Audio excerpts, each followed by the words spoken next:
নমস্কার বন্ধুরা, আমি অভিজিৎ আর আপনারা শুনছেন স্টোরি ম্যানিয়া ক্লাব। শুক্রবারের সুপার ক্লাসিক্সে আজ আপনারা শুনবেন শরৎচন্দ্র চট্টোপাধ্যায়ের কলমে অনুরাধা। পূর্বের ফুলোডোরে বাঁধা যোজনায় গল্পে @সৃজিতা রয় D9X কমেন্ট করেছেন, উফ, বছরের শেষটা এত মিষ্টি একটা গিফট পেয়ে হবে ভাবতেই পারিনি। Thank you story mania club. চেতন আর নীতিকার দুষ্টু মিষ্টি প্রেম দারুণ লাগলো। Last but not the least, চেতন যিনি করেছেন তিনি খুব ভালো কাজ করেছেন, তবে আমার কাছে নীতিকার সাথে যিনি সারণ্য করেছিলেন ওরা দুজনে বেস্ট জুটি। আর নীতিকা খুব মিষ্টি। আমাদের পুরো স্টোরি ম্যানিয়া টিম থেকে অসংখ্য ধন্যবাদ সৃজিতা রয় আপনাকে এত সুন্দর একটা কমেন্ট করার জন্য। তাই গল্পের ছন্দে মোহিত হতে এবং সৌন্দর্য ও লাবণ্যে স্পর্শকাতর হতে subscribe to story mania club and do not forget to press the bell icon for all notifications. আর এবার থেকে ক্লাবের নিয়মিত শ্রোতা বন্ধুদের জন্য থাকবে তাদের মন মতো গল্প। তাই কমেন্ট করে জানাও কেমন ধরনের গল্প তোমরা শুনতে চাও, আর তোমরাও যদি চাও তোমাদের কমেন্ট পড়া হোক তাহলে কমেন্ট করতে ভুলো না। সেখান থেকে সেরা কমেন্টসগুলো বেছে নেবো আমরা এবং সেগুলোই পড়ে শোনাবো তোমাদের। আর পরের গল্পটি থাকবে শুধুমাত্র তোমার জন্য, যেমন আজকের এই গল্পটি সৃজিতা রয় আপনার জন্য। তবে চলুন বেশি দেরি না করে আমরা তাড়াতাড়ি শুনে ফেলি শরৎচন্দ্র চট্টোপাধ্যায়ের কলমে অনুরাধা। কন্যার বিবাহযোগ্য বয়স সম্বন্ধে যত মিথ্যা চালানো যায় সেটা চালানোর সীমা পেরিয়েছে। বিবাহের আশাও শেষ হয়েছে। ওমা, সে কি কথা! এটা থেকে আরম্ভ করে চোখ টিপে কন্যার ছেলেমেয়ের সংখ্যা জিজ্ঞেস করেও এখন আর কেউ রস পায় না। সমাজে এই রসিকতাও এখন বলা বাহুল্য হয়ে দাঁড়িয়েছে। এমনই দশা অনুরাধার, অথচ ঘটনা সে যুগের নয়, নিতান্তই একালের। এমন দিনেও যে কেবলমাত্র গণপন ঠিকুজি কুষ্টি ও কুশলীদের যাচাই বাছাই করতে এমনটা ঘটল। অনুরাধার বয়স 23 পার হয়ে গেল, বর জুটল না। এ কথা সহজে বিশ্বাস হয় না, তবুও সত্য ঘটনা। সকালে এই গল্পই চলছিল আজ জমিদারের কাছারিতে। নতুন জমিদারের নাম হরিহর ঘোষাল। কলকাতাবাসী তার ছোট ছেলে বিজয় এসেছে এই গ্রামে। বিজয় মুখের চুরুটটা নামিয়ে রেখে জিজ্ঞেস করল,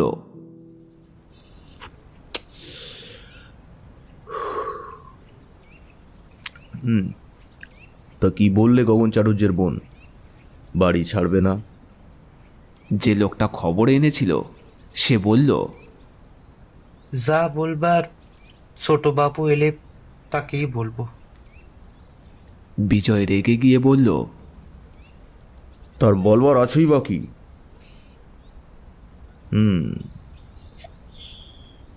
এর মানে তাদের বার করে দিতে আমাকেই যেতে হবে, লোক দিয়ে হবে না। লোকটা চুপ করে রইল।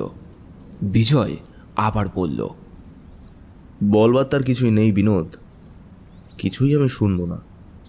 তো তারই জন্য আমাকেই যেতে হবে তার কাছে। তিনি নিজে এসে আর দুঃখ জানাতে পারবেন না। বিনোদ বলল, আমি তাও বলেছিলাম। অনুরাধা বললে, আমি ভদ্র গৃহস্থ ঘরের মেয়ে বিনোদদা, বাড়ি ছেড়ে যদি বার হতেই হয় তাকে জানিয়ে একেবারে বার হয়ে যাব, বারবার আসতে পারবো না। কি নাম বললে হে? অনুরাধা? নামের তো দেখি ভারী চটক। তাই বুঝি এখনো অহংকার ঘুচল না? আগে বিনোদ গ্রামের লোক, অনুরাধাদের দুর্দশার ইতিহাস সেই বলছিল। কিন্তু অনতিপূর্বের ইতিহাসেরও একটা অতিপূর্ব ইতিহাস থাকে, সেটাই বলি। এই গ্রামখানির নাম গণেশপুর। একদিন এটাই অনুরাধাদেরই ছিল। বছর 5 হলো হাত বদল হয়েছে। সম্পত্তির মুনাফা 1000-2 বেশি নয়। কিন্তু অনুরাধার পিতা অমর চাটুর্যের চালচলন ছিল 20,000 মতো। অতএব ঋণের দায়ে ভদ্রাসন পর্যন্ত গেল ডিক্রি হলো, কিন্তু জারি হলো না। মহাজন ভয়ে থেমে রইল। চট্টোপাধ্যায় মহাশয় ছিলেন যেমন বড় কুলীন, তেমন ছিল প্রচণ্ড তার জপ তপ ক্রিয়াকর্মের খ্যাতি। তলাফুটো সংসার তরণে অপব্যয়ের নোনা জলে কানায় কানায় পূর্ণ হল, কিন্তু ডুবল না। হিন্দু গোড়ামির পরিস্ফুট পালে সর্বসাধারণের ভক্তি শ্রদ্ধার ঝোড়ো হাওয়ায় এই নিমজ্জিত প্রায় নৌকোখানিকে ঠেলতে ঠেলতে দিল অমর চাটুর্যের আয়ুষ্কালের সীমানা উত্তীর্ণ করে।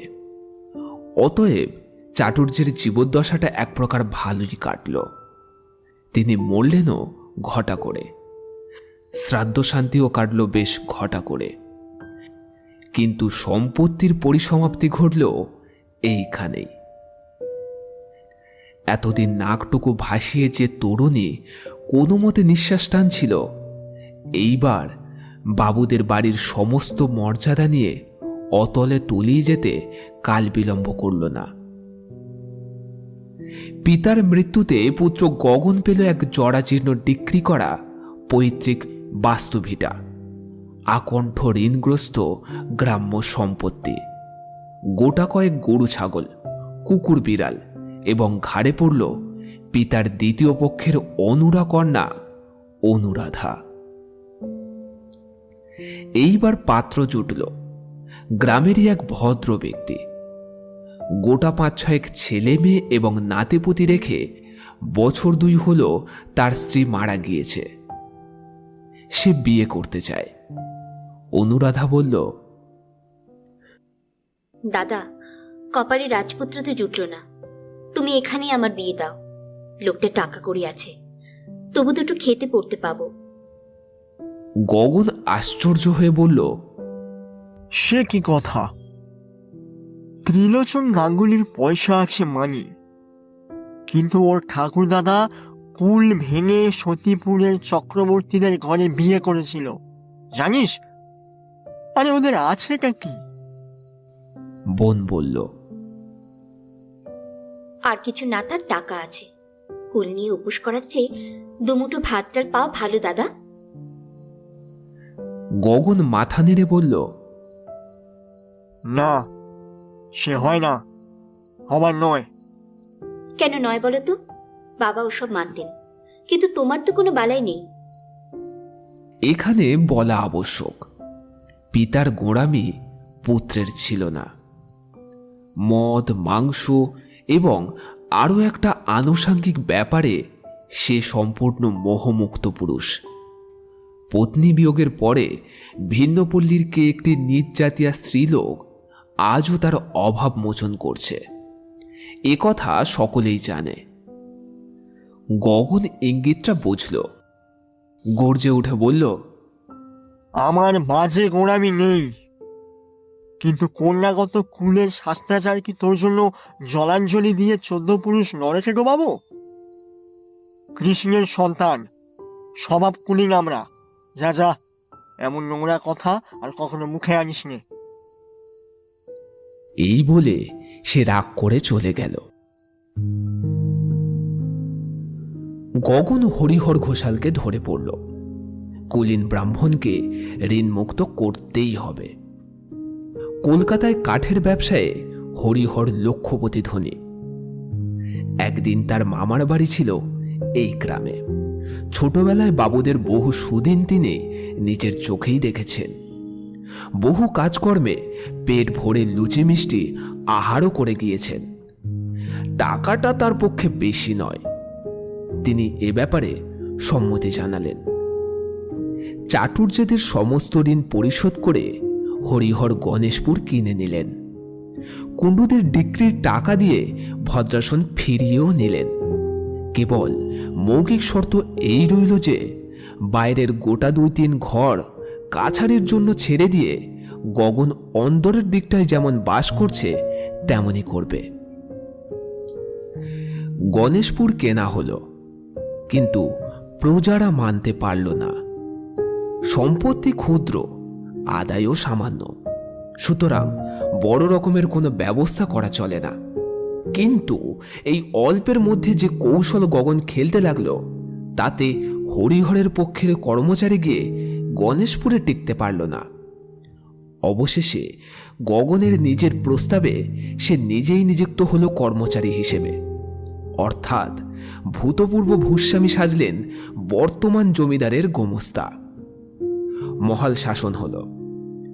হরিহর হাঁপ ফেলে বাঁচলেন, কিন্তু আগের আদায়ের কোনো রকম পরিবর্তনই হল না। 1 পয়সাও তহবিলে জমা পড়ল না। এমনভাবে গোলমালে আরো বছর 2 কাটল। তারপরে হঠাৎ একদিন খবর আসলো, গোমস্তাবাবু গগন চাটুর্যকে খুঁজে পাওয়া যাচ্ছে না।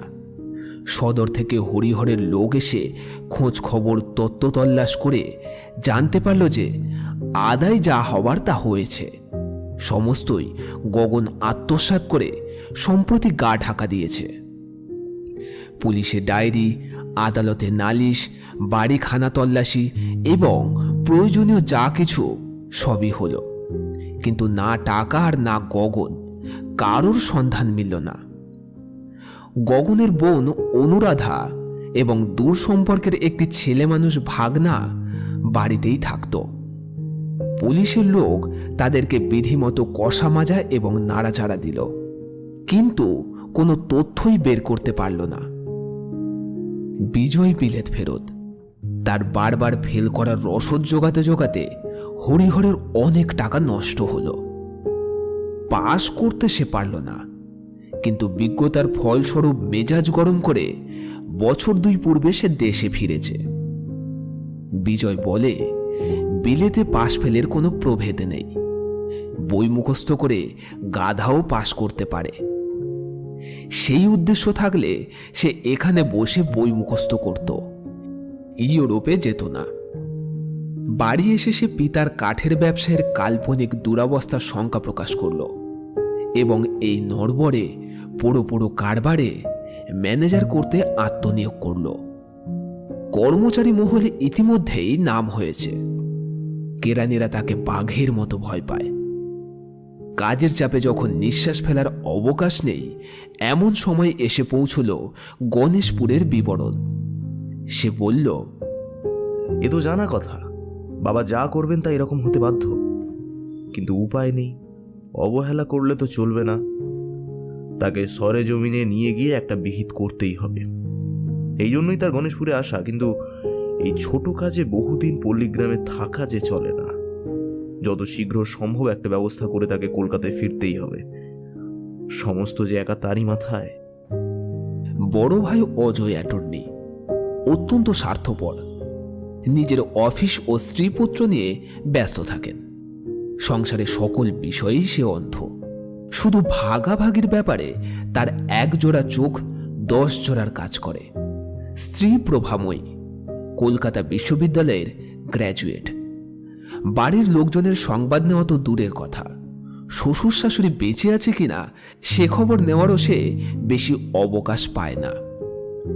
গোটা 5-6 ঘর নিয়ে বাড়ির ভিতরে যে অংশে তার মহল, সেখানে পরিজনবর্গের গতিবিধি অত্যন্ত সংকুচিত। তার ঝি চাকর আলাদা, উড়ে বেহারাও আছে।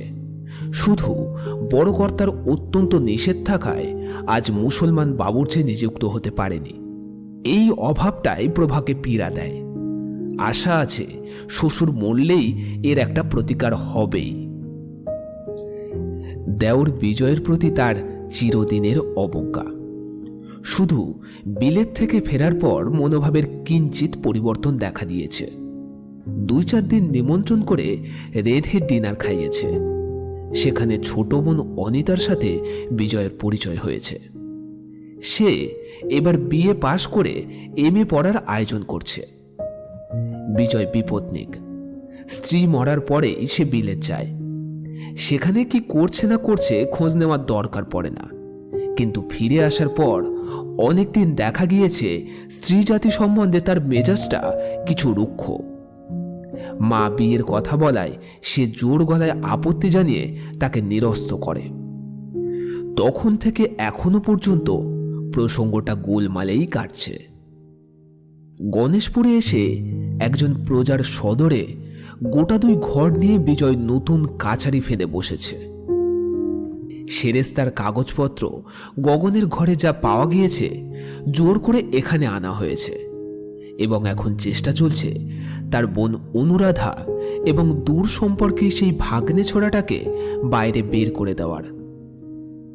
বিনোদ ঘোষের সাথে এইমাত্র সেই বিষয়ে পরামর্শ হচ্ছিল। কলকাতা থেকে আসবার সময় বিজয় তার 7-8 বছরের ছেলে কুমারকে সঙ্গে এনেছে। পল্লীগ্রামের সাপখোপ, বিছা এবং ব্যাঙের ভয়ে মা আপত্তি করলে বিজয় বলেছিল, মা, তোমার বড় বউয়ের প্রসাদে তোমার নাড়ু গোপালের নাতি নাতনির কোনো অভাব নেই, কিন্তু এটাকে আর তা করো না। আপদে বিপদে মানুষ হতে দাও। শোনা যায় বিলেতের সাহেবরাও নাকি ঠিক এমনটাই বলে থাকে, কিন্তু সাহেবদের কথা ছাড়াও এক্ষেত্রে একটু গোপন ব্যাপার আছে। বিজয় যখন বিলেতে, তখন মাতৃহীন ছেলেটার একটু অযত্নেই দিন গিয়েছে। তার ভগ্ন স্বাস্থ্য পিতামহী অধিকাংশ সময়ে থাকেন শয্যাগত। সুতরাং যথেষ্ট বিত্তবিভব থাকা সত্ত্বেও কুমারকে দেখবার কেউ ছিল না। কাজেই দুঃখে কষ্টে সে বেচারা বড় হয়েছে। বিলেত থেকে বাড়িতে ফিরেই এই খবরটা বিজয়ের কানে গিয়েছিল। গণেশপুরে আসবার কালে বৌদিদি হঠাৎ দরদ দেখিয়ে বলেছিল, ছেলেটা সঙ্গে যাচ্ছে ঠাকুরপো, পাড়াগার জায়গা, একটু সাবধানে থেকো। কবে ফিরবে? যত শীঘ্র পারি। শুনেছি আমাদের সেখানে একটা বড় বাড়ি আছে, বাবা কিনেছিলেন। কিনেছিলেন, কিন্তু কেনা মানেই যে থাকা নয় বৌদি। বাড়ি আছে কিন্তু দখল নেই। কিন্তু তুমি যখন নিজে যাচ্ছ ঠাকুরপো, তখন দখলে আসতেও দেরি হবে না। আশা তো তাই করছি। দখলে এলে কিন্তু একটা খবর দিও। কেন বৌদি? এর উত্তরে প্রভা বলেছিল, এই তো কাছেই, পাড়াগা কখনো চোখে দেখিনি, গিয়ে একদিন দেখে আসবো। আর অনুরও কলেজ বন্ধ, সেও হয়তো সঙ্গে যেতে চাইবে।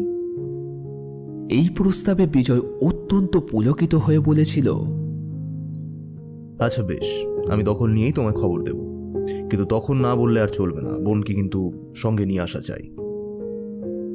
অনিতা যুবতী, সে দেখতে সুশ্রী এবং অনার্সে বিএ পাশ করেছে। সাধারণ স্ত্রীজাতির বিরুদ্ধে বিজয়ের বাহ্যিক অবজ্ঞা থাকার সত্ত্বেও রমণী বিশেষে একাধারে এতগুলো গুণ সে মনে মনে যে তুচ্ছ করে তা নয়। সেখানে শান্ত পল্লীর নির্জন প্রান্তরে কখনো কখনো বা প্রাচীন বৃক্ষছায়াচ্ছন্ন সংকীর্ণ গ্রাম্যপথের একান্তে সহসা মুখোমুখি এসে পড়ার সম্ভাবনা তার মনের মধ্যে সেদিন বারবার করে দোলা দিয়ে গেল। বিজয়ের পরনে খাঁটি সাহেবী পোশাক, মাথায় শোলার টুপি, মুখে করা চুরুট, পকেটে রিভলভার আর চেরির ছড়ি ঘোরাতে ঘোরাতে বাবুদের বাড়ির সদর বাড়িতে এসে প্রবেশ করল। সঙ্গে মস্ত লাঠি হাতে 2 হিন্দুস্তানি দারোয়ান, অনেকগুলো অনুগত প্রজা। বিনোদ ঘোষ ও পুত্র কুমার।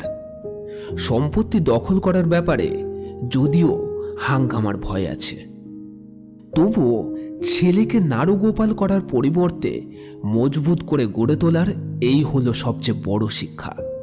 তাই ছেলেও সঙ্গে আসলো। বিনোদ কিন্তু বারবার ভরসা দিয়েছে যে অনুরাধা একা স্ত্রীলোক, কোনো মতে জোরে পারবে না। তবু রিভলভার যখন আছে তখন সঙ্গে নেওয়াই ভালো। বিজয় বল, মেয়েটি শুনেছি ভারী বজ্জাত, লোক জড়ো করে তুলতে পারে। ওই তো গগন চাটুর্যের পরামর্শদাতা, স্বভাব চরিত্রও মন্দ।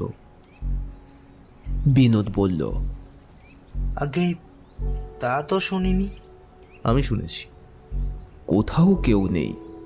শূন্য মাঠে দাঁড়িয়ে বিজয় চারিদিকে চেয়ে দেখল। বাবুদের বাড়ি বলা যায় বটে। সামনে পুজোর দালান এখনো ভাঙেনি, কিন্তু জীর্ণতার শেষ সীমায় পৌঁছেছে। একপাশে সারি সারি বসবার ঘর এবং বৈঠকখানা, সব প্রায় একই দশা। এমনকি পায়রা, চড়াই এবং চামচিকিরা এটার স্থায়ী আশ্রয় বানিয়েছে। দারোয়ান হাঁকল, घर में कोई है? তার সম্ভ্রমহীন চড়া গলার চিৎকারে বিনোদ ঘোষ এবং অন্যান্য অনেকেই যেন লজ্জায় সংকুচিত হয়ে পড়ল। বিনোদ বলল, রাধু দিদিকে আমি গিয়ে খবর দিয়ে আসছি বাবু। বলেই ভিতরে চলে গেল। তার কণ্ঠস্বর এবং বলার ভঙ্গিতে বোঝা গেল আজও এই বাড়ির অমর্যাদা করতে তার বাঁধে। অনুরাধা রাত ছিল। বিনোদ গিয়ে সবিনয়ে জানালো, দিদি, ছোট বাবু বাইরে এসেছেন। সে এই দুর্ভাগ্য প্রত্যেকদিন আশঙ্কা করছিল। হাত ধুয়ে উঠে দাঁড়ালো। সন্তোষকে ডেকে বলল, বাইরে একটা 17 ইঞ্চি পেতে দিয়ে এসো বাবা। বলো কি মাসিমা আসছেন। বিনোদকে বলল। আমার বেশি দেরি হবে না। বাবু রাগ করেন না যেন বিনোদদা। আমার হয়ে তাকে বসতে বলো গিয়ে।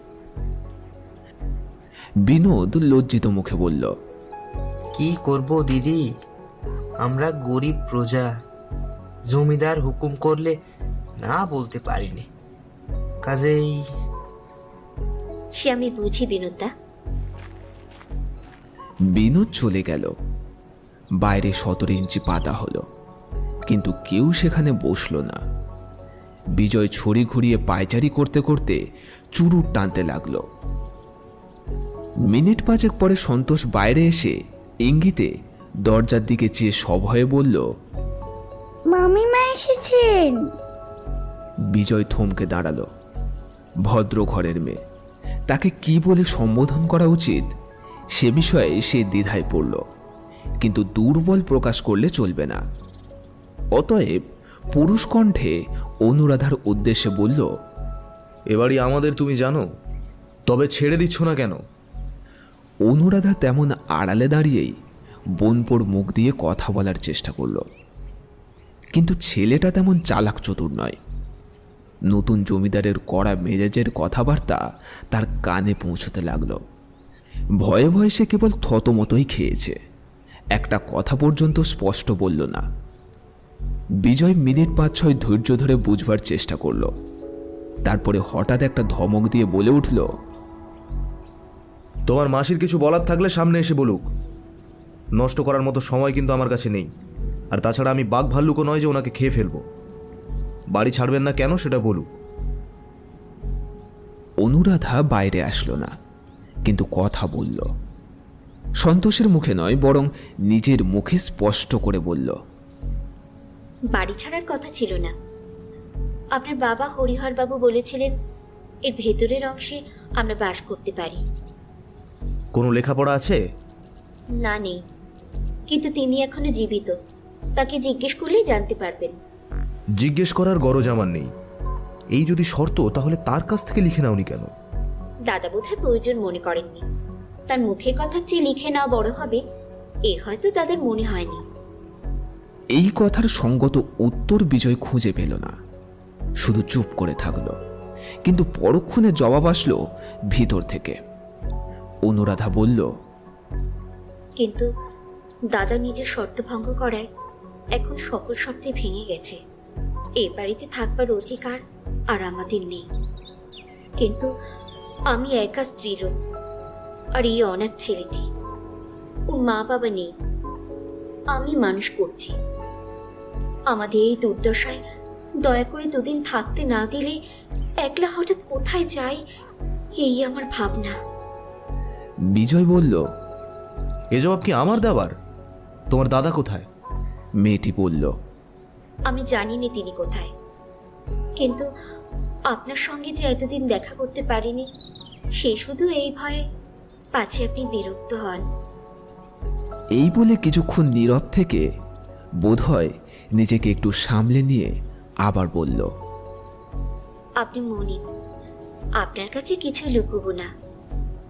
অকপটে আমাদের বিপদের কথা জানালো, নইলে একটি দিনও জোর করে এ বাড়িতে বাস করার দাবি আমি করিনি।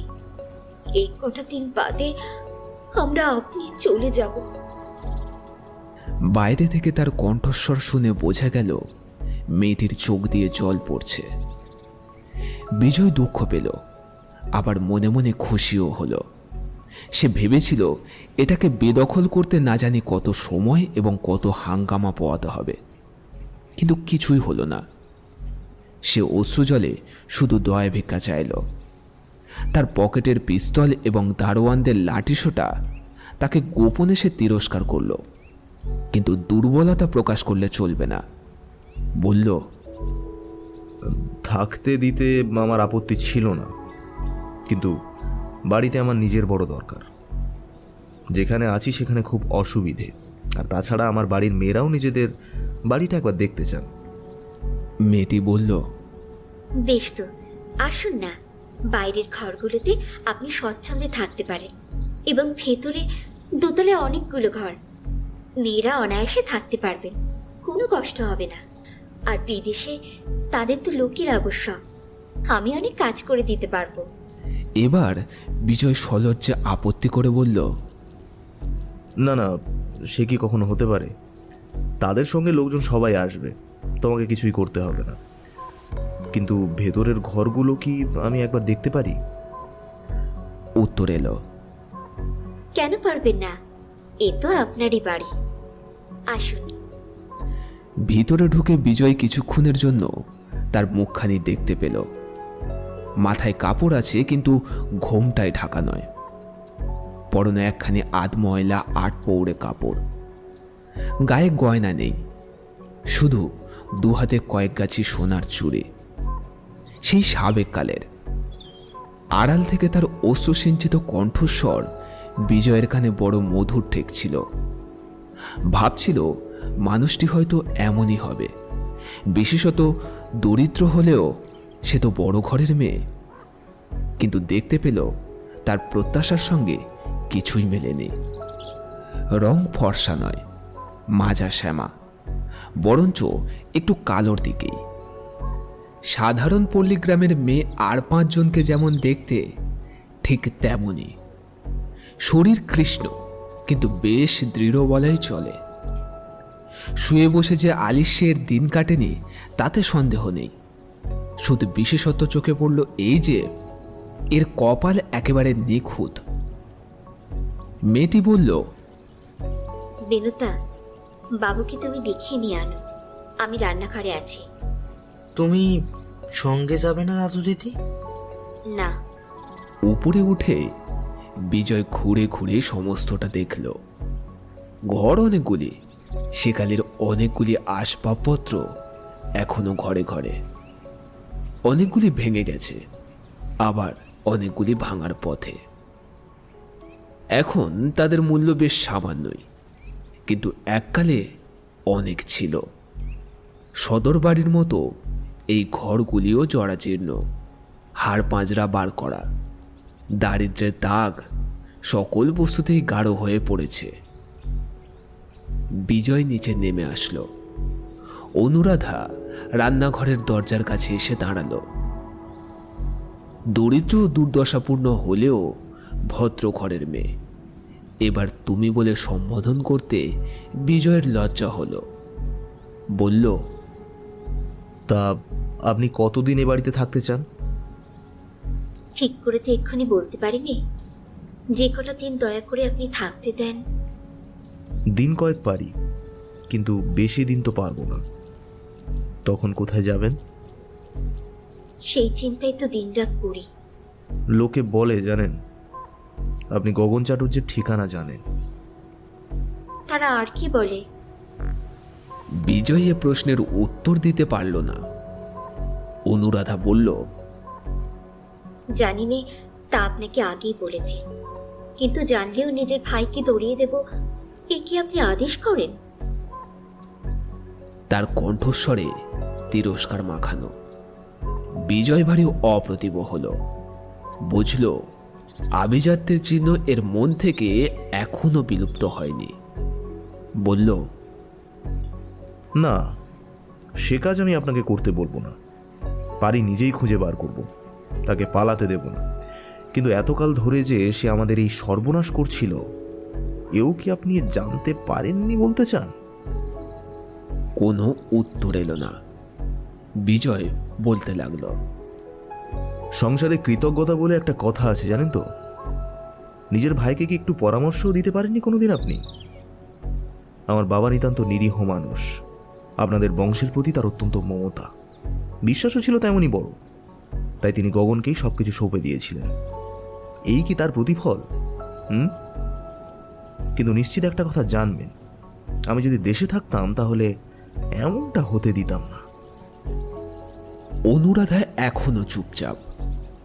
কোনো কথারই জবাব পাওয়া যাচ্ছে না দেখে বিজয়ের মনটা বেশ ক্ষুণ্ণ হলো।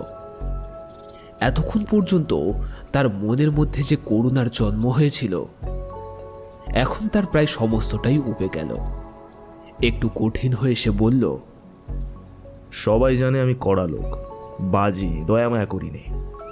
দোষ করে আমার হাতে আজ পর্যন্ত কেউ রেহাই পায় না। দাদার সঙ্গে দেখা হলে এটুকু অন্তত তাকে জানিয়ে দেবেন। অনুরাধা আগের মতোই চুপচাপ রইল। বিজয় বলল, আজ থেকে সমস্ত বাড়ির দখল আমি নিলাম। বাইরের ঘরগুলি পরিষ্কার হলে 2 দিন পরে এখানে চলে আসব। মেয়েরাও আসবেন তারপর। আপনি নিচের একটা ঘরে থাকুন যে কদিন না যেতে পারেন, কিন্তু কোনো জিনিসপত্র সরাবার চেষ্টা করবেন না। কুমার বলল, বাবা, আমার তেষ্টা পেয়েছে, আমি জল খাবো। এখানে জল কোথায় পাবো? অনুরাধা হাত নেড়ে ইশারায় তাকে কাছে ডাকল। রান্নাঘরের ভিতর এনে তাকে বলল, ডাব আছে, খাবে বাবা? হ্যাঁ, খাবো। সন্তোষ ডাবটি কেটে দিতে ছেলেটা পেট ভরে শ্বাস এবং জল খেয়ে বাইরে আসলো। তারপর বলল, বাবা, তুমি খাবে? খুব মিষ্টি কিন্তু। না। খাও না বাবা, অনেক আছে, সব তো আমাদের। কথাটা তেমন কিছুই নয়, কিন্তু এতগুলো লোকের মধ্যে ছেলের মুখ থেকে এই কথাটা শুনে হঠাৎ কেমন যেন তার লজ্জা লাগলো। বলল, না না, খাবো না।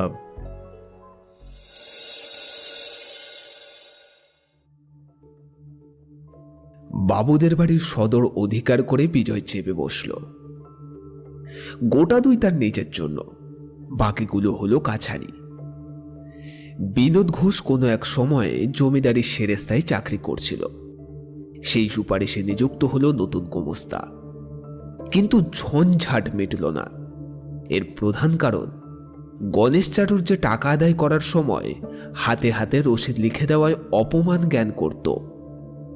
যেহেতু তাতে অবিশ্বাসের গন্ধ আছে, সেটা চাটুর্য বংশের জন্য অগৌরব। সুতরাং তার মৃত্যুর পরে প্রজারা পড়ল মহাবিপদে। মৌখিক সাক্ষ্য প্রমাণ নিয়ে প্রত্যেক দিনই হাজির হচ্ছে কেউ না কেউ, কাঁদা কাটা করছে। কে কত দিয়েছে, কত বাকি রেখেছে, সেটা নিরূপণ করা একটা কষ্টসাধ্য জটিল ব্যাপার হয়ে দাঁড়িয়েছে। বিজয় যত তাড়াতাড়ি কলকাতায় ফিরবে মনে করেছিল, তা হলো না। 1 দিন 2 দিন এই করে 10 থেকে 12 দিন কেটে গেল। এদিকে ছেলেটা হয়েছে সন্তোষের বন্ধু, বয়সে 3-4 বছরের ছোট। সামাজিক ও সাংসারিক ব্যবধানও অত্যন্ত বৃহৎ, কিন্তু সঙ্গীর অভাবে সে মিশে গেছে এর সঙ্গে। এরই সঙ্গে থাকে বাড়ির ভিতরে, ঘুরে বেড়ায় বাগানে বাগানে, নদীর ধারে, কাঁচা আম কুড়োয়, পাখির বাসা খোঁজে। খায় অধিকাংশ সময় সন্তোষের মাসির কাছে। ডাকে তার দেখা দেখি মাসিমা বলে। বাইরে টাকা পয়সার হিসাবপত্র নিয়ে বিজয় বিব্রত। সকল সময় ছেলের খোঁজ নিতে সে পারে না, কিন্তু যখন পারে তখন আবার তার দেখা মেলে না। হঠাৎ কোনো একদিন হয়তো বকাঝকা করে রাগ করে কাছে বসিয়ে রাখে, কিন্তু ছাড়া পেলেই ছেলেটা দৌড় মারে মাসিমার রান্নাঘরে। সন্তোষের পাশে বসে দুপুরবেলার ভাত খায়। বিকেলে তার সঙ্গে আবার ভাগাভাগি করে রুটি আর নারকেল নাড়ু খায়। সেদিন বিকেলে লোকজন তখন কেউ এসে পৌঁছয়নি। বিজয় চা খেয়ে চুরুট ধরিয়ে ভাবল নদীর ধারে খানিকটা ঘুরে আসবে। হঠাৎ মনে পড়ল সমস্ত দিন ছেলেটা দেখা সে পায়নি। পুরাতন চাকরটা দাঁড়িয়েছিল, তাকে জিজ্ঞেস করল, এই কুমার কোথায় রে? সে ইঙ্গিত করে বলল, বাড়ির মধ্যে। ভাত খেয়েছিল? না, জোর করে ধরে এনে খাওয়াসনি কেন? এখানে খেতে চায় না, সব রাগ করে ছড়িয়ে ফেলে দেয়। কাল থেকে আমার সঙ্গে ওর খাওয়ার জায়গা করে দিস। এই বলে কি একটা ভেবে সে আর বেড়াতে বেরোলো না, সোজা গিয়ে ঢুকলো বাড়ির ভিতরে। সুদীর্ঘ মাঠের অপর প্রান্ত থেকে পুত্রের কণ্ঠস্বর কানে গেল। মাসিমা, একখানা রুটি আর দুটো নারকেল না রসিকগিরি। যাকে আদেশ করা হলো সে বলল, নেবে আয় না বাবা, তোদের মতো কি আমি গাছে উঠতে পারি? জবাব এলো, আরে পারবে মাসি, কিছু শক্ত নয়। এই মোটা ডালটায় পা দেবে আর ওই সরু ডালটা টান দিলেই তো উঠে পড়বে। বিজয় কাছে এসে দাঁড়ালো। রান্নাঘরের সামনে একটা বড় আম গাছ, তার দুদিকে দুটো মোটা ডালে বসে কুমার এবং সন্তোষ। তারা দুজন পা ঝুলিয়ে গুড়িতে ঠেস দিয়ে উভয়ই ভোজন কার্য করছে। বিজয়কে দেখে তো দুজন একেবারে ভয়ে জড়সড়। অনুরাধা রান্নাঘরের দরজার পাশে সরে দাঁড়ালো। বিজয় জিজ্ঞেস করলো, ওই কি ওদের খাওয়ার জায়গা নাকি? কেউ উত্তর দিল না। বিজয় অনুরাধাকে উদ্দেশ্য করে বলল, আপনার ওপর তো দেখছি ওরা খুব অত্যাচার করছে। এবার অনুরাধা মৃদু কণ্ঠে জবাব দিল, হ্যাঁ, তবু তো প্রশ্রয় কম দিচ্ছেন না, কেন দিচ্ছেন? না দিলে আরো উপদ্রব করবে সেই ভয়ে। হুম, কিন্তু বাড়িতে তো এরকম উৎপাত করে না শুনেছি। হয়তো করে না, ওর মা নেই। ঠাকুরমা প্রায়ই শয্যাগত, বাপ থাকেন বাইরে কাজকর্ম নিয়ে। উৎপাত করবে কার উপর? বিজয় এই কথাটা জানে না তা নয়, তাছাড়া ছেলেটার যে মা নেই এই কথাটা পরের মুখ থেকে শুনে তার বেশ কষ্ট হলো। সে বলল, আপনি দেখছি অনেক বিষয় জানেন। কে বলেছে আপনাকে? কুমার? অনুরাধা ধীরে ধীরে বলল, বলবার বয়স ওর হয়নি, তবু ওর মুখ থেকেই শুনতে পাই। দুপুরবেলার রোদ্দুরে ওদের আমি বেরোতে দিইনি, তবু ফাঁকি দিয়ে পালায়। যেদিন পারে না আমার কাছে শুয়ে বাড়ির গল্প করে। বিজয় তার মুখ দেখতে পেল না, কিন্তু সেই প্রথম দিনের মতো আজও সেই কণ্ঠস্বর ভারী মধুর লাগলো। তাই বলার জন্য নয়, কেবল শোনার জন্যই সে বলল, এবার তো তাহলে বাড়ি ফিরে ওর খুব মুশকিল হবে। কেন? কেন আবার? তার কারণ উপদ্রব জিনিসটাই নেশার মতো, না পেলে কষ্ট হয়, শরীর আয়নাই করে। কিন্তু সেখানে ওর নেশার খোরাক জোগাবে কে? 2 দিনেই তো পালাই পালাই করবে। অনুরাধা আস্তে আস্তে বলল, না, ভুলে যাবে। কুমার, নেমে এসো বাবা, রুটি নিয়ে যাও। কুমার বাটি হাতে করে নিয়ে নেমে আসলো এবং মাসির হাত থেকে আরও কয়েকটা রুটি এবং নারকেল নাড়ু নিয়ে তারই গা ঘেঁষে দাঁড়িয়ে সেটি খেতে লাগলো। গাছে আর উঠল না। বিজয় চেয়ে দেখল সেগুলি তাদের ধনী ঘরের তুলনায় পদগৌরবে যেমন ছোট হোক, সত্যি কথায় তাদের মর্যাদায় কিন্তু কিছুমাত্র ছোট নয়। কেন যে ছেলেটা মাসির রান্নাঘরের প্রতি এতটা আসক্ত, বিজয় তার কারণ বুঝল। সে ভেবে এসেছিল কুমারের লুব্ধতা তার অহেতুক এবং অতিরিক্ত ব্যয়ের কথা তুলে প্রচলিত শিষ্ট বাক্যে পুত্রের জন্য সংকোচ প্রকাশ করবে, এবং করতেও যাচ্ছিল, কিন্তু বাধা পড়ল। কুমার বলল, মাসিমা, কালকের মতো আজ যে চন্দ্রপুলি করতে বলেছিলাম, করনি কেন? মাসিমা বলল, অন্যায় হয়ে গেছে বাবা, সাবধান হয়নি। সমস্ত দুধ পেড়ালে উল্টে ফেলে দিয়েছে। কাল আর এমন হবে না। কোন বিড়াল বলো তো, সাদাটা? সেইটি বোধ হয়। বলেই অনুরাধা হাত দিয়ে তার মাথার এলোমেলো চুলগুলো সোজা করে দিতে লাগলো। বিজয় বলল, উৎপাত তো দেখছি ক্রমশ জুলুমে গিয়ে ঠেকেছে। কুমার বলল, খাবার জল কই? ওই যা, ভুলে গেছে বাবা, এনে দিচ্ছি। তুমি সবই ভুলে যাও মাসিমা, তোমার কিচ্ছু মনে থাকে না। বিজয় বলল, আপনার দেখছি বকুনি খাওয়াই উচিত, ত্রুটি পদে পদে। হ্যাঁ, বলেই অনুরাধা হেসে ফেলল। অসতর্কতাবশত এ হাসি বিজয়ের চোখে পড়ল। পুত্রের অবৈধ আচরণের ক্ষমা ভিক্ষা করা আর হলো না। পাছে তার ভদ্রবাক্য অভদ্র ব্যঙ্গের মতো শোনায়, বা পাছে এই মেয়েটির মনে হয় তার দৈন্য ও দুর্দশাকে সে কটাক্ষ করছে। পরদিন দুপুরবেলা অনুরাধা কুমার ও সন্তোষকে ভাত বেড়ে দিয়ে তরকারি পরিবেশন করছিল। তার মাথার কাপড় খোলা, গায়ের বস্ত্র সামান্য এলোমেলো। হঠাৎ দরজার কাছে মানুষের ছায়া পড়তে অনুরাধা ফিরে দেখল ছোটবাবু। তাড়াতাড়ি মাথার আঁচল তুলে দিয়ে সে উঠে দাঁড়ালো। বিজয় বলল, একটা অত্যন্ত জরুরি পরামর্শের জন্য আপনার কাছে এলাম। বিনোদ ঘোষ গ্রামের লোক, অনেকদিন দেখছেন। ও কীরকম লোক বলতে পারেন? মানে ওকে গণেশপুরের নতুন গোমস্তা বহাল করছি। সম্পূর্ণ বিশ্বাস করা যায় কি না আপনার কি মনে হয়? বিনোদ 1 সপ্তাহের বেশি কাজ করছে, যথাসাধ্য ভালোই কাজ করছে, কোনো গোলমালই ঘটায়নি। সুতরাং হন্তদন্ত হয়ে তার চরিত্রের খোঁজ তল্লাশ করবার এখনই কি প্রয়োজন হলো সেটা অনুরাধা কিছুই বুঝতে পারল না। শুধু মৃদু কণ্ঠে জিজ্ঞেস করল, বিনোদটা কি কিছু করেছেন? না না, এখনও কিছু করেনি, কিন্তু সতর্ক হওয়া তো প্রয়োজন। তাকে ভালো লোক বলেই তো জানি। সত্যিই জানেন নাকি নিন্দে করবেন না বলে ভালো বলছেন? আমার ভালো মন্দ বলের কি কিছু দাম আছে? আছে বই কি, সে যে আপনাকেই প্রামাণ্য সাক্ষী হিসেবে মেনে বসেছেন। অনুরাধা একটু ভেবে বলল, উনি ভালো লোকই বটে, শুধু একটু চোখ রাখবেন। নিজের অবহেলায় ভালো লোকও মন্দ হয়ে ওঠা অসম্ভব নয়। বিজয় বলল, সত্যিই তাই। কারণ অপরাধের হেতু খুঁজতে গেলে অনেক ক্ষেত্রেই অবাক হতে হয়। ছেলেকে উদ্দেশ্য করে বলল, কই রে, তোর ভাগ্য ভালো যে হঠাৎ করে এমন এক মাসিমা পেয়ে গেছিস, না হলে এই বনে বাদারে দেশের অর্ধেক দিন না খেয়ে কাটাতে হতো। অনুরাধা আস্তে আস্তে জিজ্ঞেস করল, আপনার কি এখানে খাবার কষ্ট হচ্ছে? বিজয় হেসে বলল,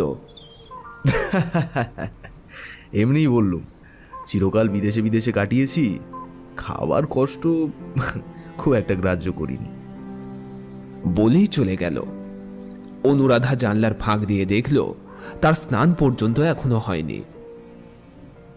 এই বাড়িতে এসে একটা পুরাতন আরাম কেদারা জোগাড় হয়েছিল।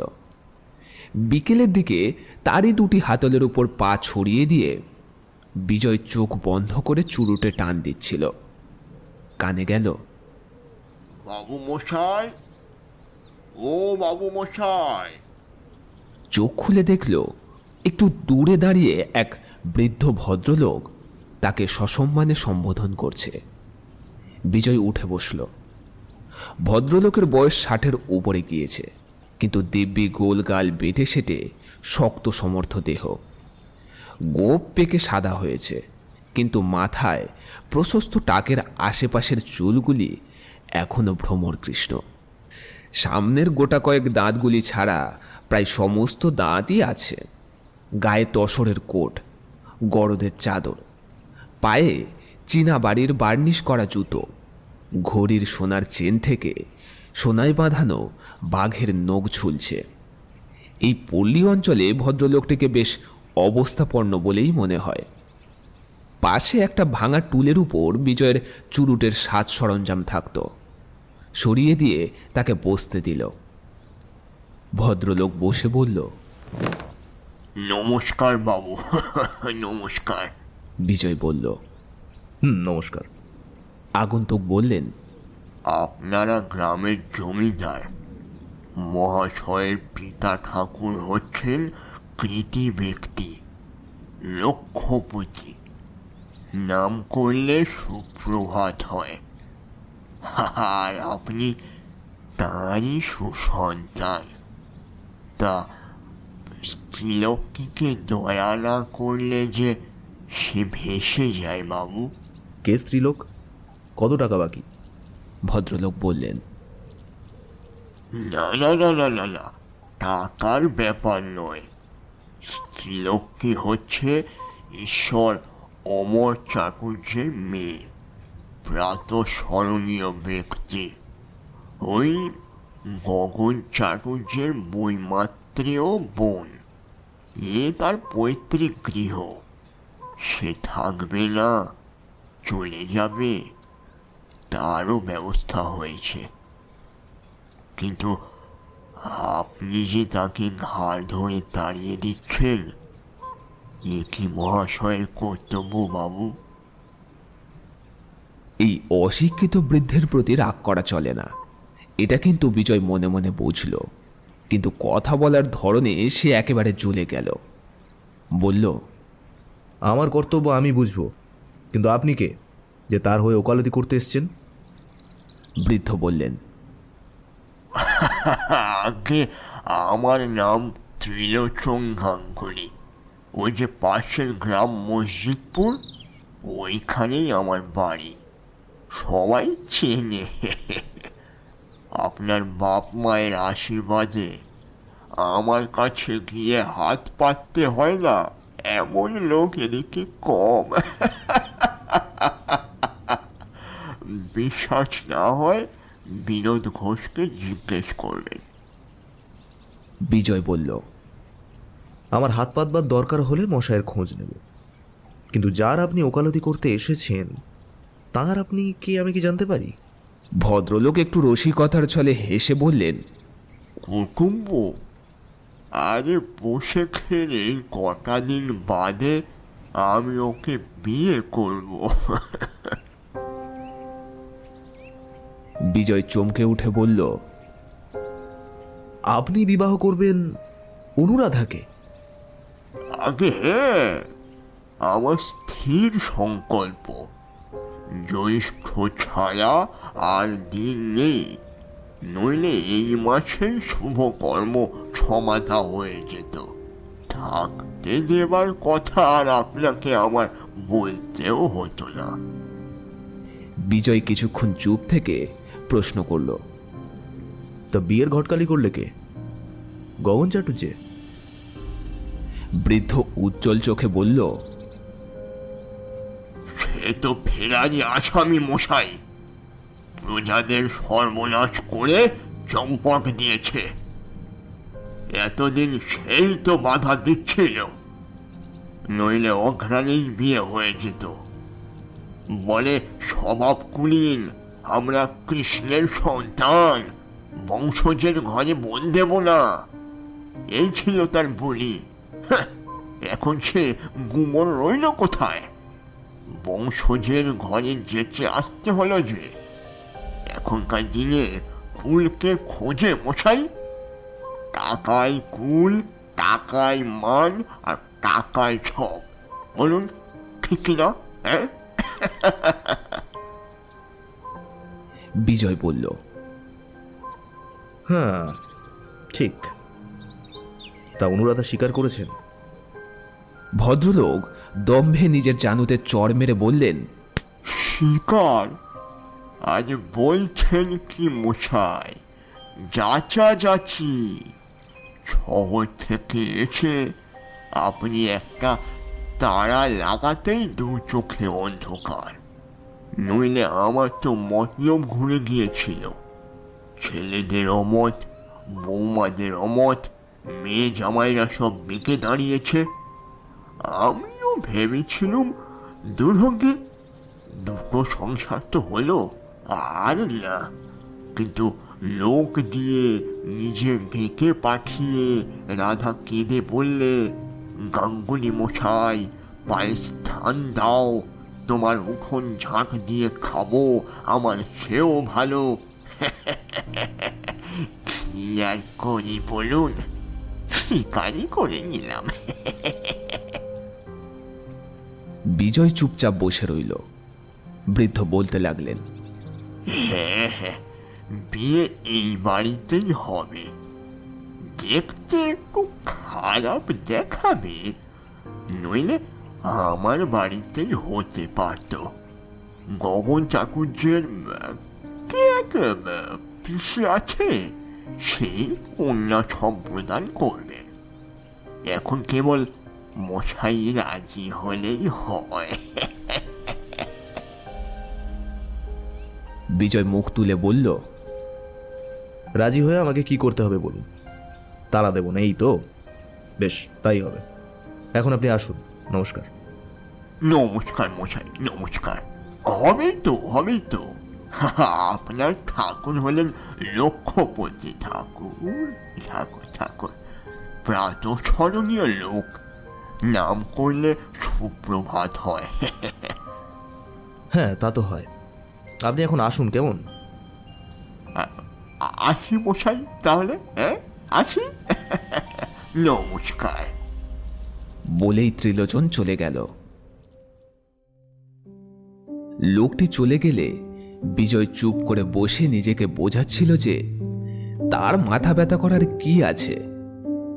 বস্তুত এছাড়া মেয়েটিরই বা কি উপায়? ব্যাপারটা তো তেমন কিছু নয়, সংসারে ঘটে না এমনটাও নয়। তবে তার দুশ্চিন্তা কিসের? হঠাৎ বিনোদ ঘোষের কথা মনে পড়ল। সেদিন সে বলছিল অনুরাধা দাদার সঙ্গে এই বলে ঝগড়া করেছে যে কুলের গৌরব নিয়ে সে কি করবে, সহজে দুটো খেতে পারলে যদি পায় সেই যথেষ্ট। গগন রাগ করে বলেছিল, আরে তুই কি বাপ পিতামহের নাম ডোবাতে চাস? অনুরাধা জবাব দিয়েছিল, তুমি তাদের বংশধর, নাম বজায় রাখতে পারো তো রাখো, আমি পারবো না। এ কথার কষ্ট বিজয় বুঝল না। নিজে সে যে কৌলিন্য সম্মান এতটুকু বিশ্বাস করে তাও নয়, কিন্তু তবুও তার সহানুভূতি গিয়ে পড়ল গগনের উপরে। এবং অনুরাধার তীক্ষ্ণ প্রত্যুত্তর যতই সে মনে মনে তোলপাড় করতে লাগলো, ততই তাকে লজ্জাহীন, লোভহীন বলে মনে হতে লাগলো। এদিকে ক্রমশ লোক জমছে। এবার তাদেরকে নিয়ে কাজ শুরু করতে হবে, কিন্তু আজ তার কিছু ভালো লাগছে না। দারোয়ানকে দিয়ে তাদেরকে বিদায় করে দিল এবং একা বসে থাকতে না পেরে কি একটা ভেবে সে বাড়ির ভিতরে এসে উপস্থিত হলো। রান্নাঘরের সামনে খোলা বারান্দায় মাদুর পেতে অনুরাধা শুয়েছিল। তার দুই পাশে দুটি ছেলে, কুমার এবং সন্তোষ। মহাভারতের গল্প চলছে। রাত্রে রান্নাটা সে বেলাবেলি সেরে নিয়ে প্রত্যেক দিনই ছেলেদের নিয়ে সন্ধ্যার পর গল্প করে। তারপর কুমারকে খাইয়ে বাইরে তার বাবার কাছে পাঠিয়ে দেয়। জ্যোৎস্না রাত্রি, ঘন পল্লব আম গাছের পাতার ফাঁক দিয়ে চাঁদের আলো স্থানে স্থানে তাদের গায়ের উপর এসে পড়ে, পরে তাদের মুখের ওপরও। গাছের ছায়ায় একটা লোককে এদিকে আসতে দেখে অনুরাধা চমকে উঠে জিজ্ঞেস করল, কে? আমি বিজয়। তিনজনই ধরপড় করে বসে পড়ল। সন্তোষ ছোটবাবুকে অত্যন্ত ভয় করে। প্রথম দিনের সেই স্মৃতি সে এখনো ভোলেনি। উসখুস করে উঠল। কুমারও বন্ধুকে অনুসরণ করল। বিজয় বলল, ত্রিলোচন গাঙ্গুলিকে আপনি চেনেন? আজ তিনি আমার কাছে এসেছিলেন। অনুরাধা বিস্মিত হল। আপনার কাছে? কিন্তু আপনি তো তার ঘাতক নন। না, কিন্তু হলে হয়তো আপনার সুবিধেই হতো। আমার একদিনের অত্যাচার আপনি আর একদিন শোধ দিতে পারতেন। অনুরাধা চুপ করে থাকল। বিজয় বলল, তিনি জানিয়ে গেলেন আপনার সঙ্গে তার বিবাহ স্থির হয়েছে। এটা কি সত্য? হ্যাঁ। আপনি নিজে উপযাজক হয়ে তাকে রাজি করিয়েছেন? হ্যাঁ, তাই। ও, তাই যদি হয়ে থাকে অত্যন্ত লজ্জার কথা।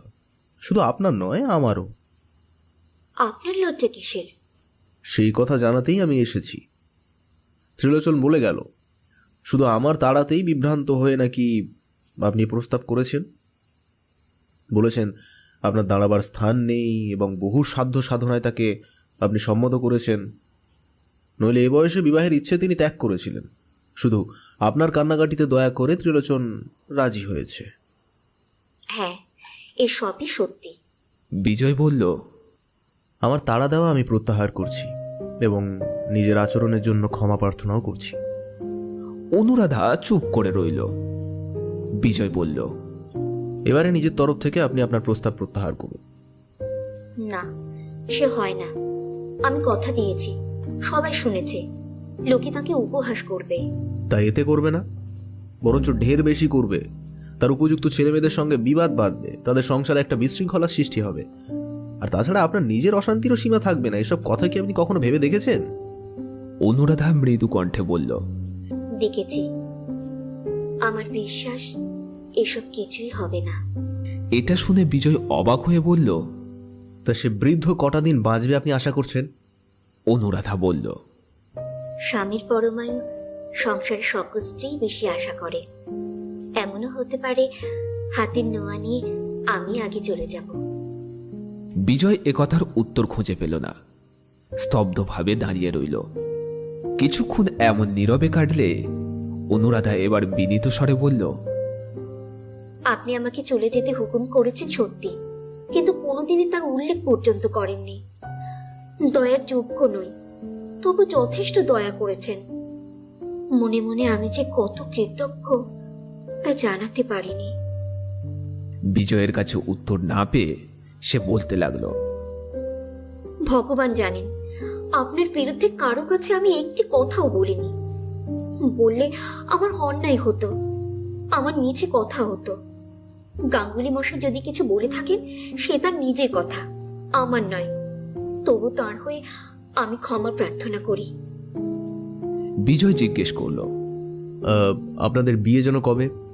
13ই জ্যৈষ্ঠ না? তাহলে তো আর প্রায় মাসখানেক বাকি রইল, তাই তো? হ্যাঁ তাই। এর আর পরিবর্তন নেই বোধ করি। বোধহয় নেই, অন্তত সেই ভরসায় তিনি দিয়ে গেছেন। বিজয় অনেকক্ষণ চুপ থাকার পর এবার বলল, তাহলে আর আমার কিছু বলবার নেই, কিন্তু নিজের ভবিষ্যৎ জীবনটা একবার ভেবে দেখলেন না, এই আমার বড় পরিতাপ। অনুরাধা বলল, একবার নয় 100 বার ভেবে দেখেছি ছোটবাবু। এই আমার রাত্রি দিনের চিন্তা। আপনি আমার শুভাকাঙ্ক্ষী। আপনাকে কৃতজ্ঞতা জানাবার সত্যি ভাষা খুঁজে পাইনি, কিন্তু আপনি নিজে একবার আমার সব কথা ভেবে দেখুন দেখি। অর্থ নেই, রূপ নেই, গৃহ নেই, অভিভাবকহীন একাকী পল্লীগ্রামের অনাচার অত্যাচার থেকে কোথাও গিয়ে দাঁড়াবার স্থান নেই। বয়স হলো 23-24। ইনি ছাড়া আমাকে কে বিয়ে করতে চাইবে বলুন তো? তখন অন্যের জন্যে কার কাছে কি হাত পেতে দাঁড়াবো? এ সবই সত্য, প্রতিবাদে কিছু বলার নেই। মিনিট 2-3 নিরুত্তরে দাঁড়িয়ে বিজয় গভীর অনুতাপের সাথে বলল, এই সময় আপনার কি কোনো উপকারই আমি করতে পারি না? যদি করতে পারতাম তাহলে খুশি হতাম।